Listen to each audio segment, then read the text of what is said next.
This is ABC 7 Los Angeles with Eyewitness News at 11.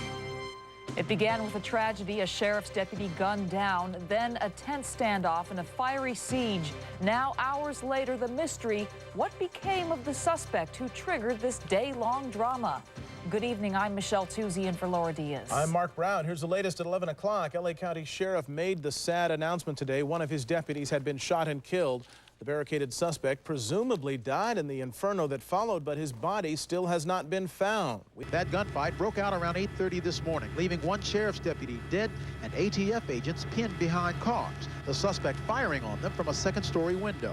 There was a fusillade of bullets going back and forth then, and then he was angry. He started, calling out to him, and then there was every time he would fire, there would be 100 shots fired back at him. And then he finally downed an officer.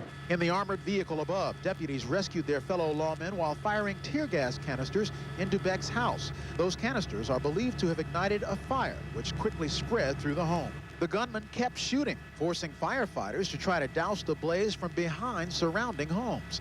Eventually, the fire engulfed the entire house, and the roof fell in on Beck. The 35-year-old former Arcadia police officer had been fired and was wanted by ATF agents for impersonating a U.S. Marshal and stockpiling weapons. All right, Nikki, thank you. It was a frightening ordeal for the families who live in that affluent neighborhood, a neighborhood that was suddenly turned into a virtual war zone.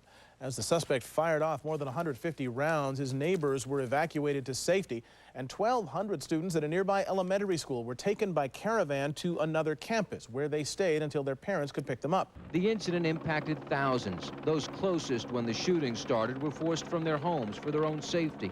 I heard the first shots. I saw them bring the sheriff out and lay him in the middle of the street and work on him. At a nearby elementary school, smoke from the Beck home billowed into the air as kids were loaded onto buses. The students were evacuated to a school in Valencia to keep them out of harm's way. Oh, it's a little scary. It was when you have kids, it is, when you know your kids might be in danger and you just don't know what's going on. Those who didn't have to leave watched in horror as the Beck home burned to the ground. I heard shots, several shots, like lots of shots this morning, and my first thought it was gunshots, but you just don't expect to hear gunshots up here, so it was a little bit alarming.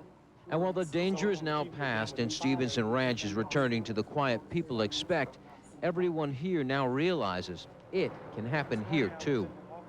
And things are returning to normal here. Obviously, at the scene of the shooting and standoff, investigators will likely be throughout the night and into the morning. We're live in Stevenson Ranch. John Gregory, ABC 7 Eyewitness News. Back to you, Michelle. John, thank you.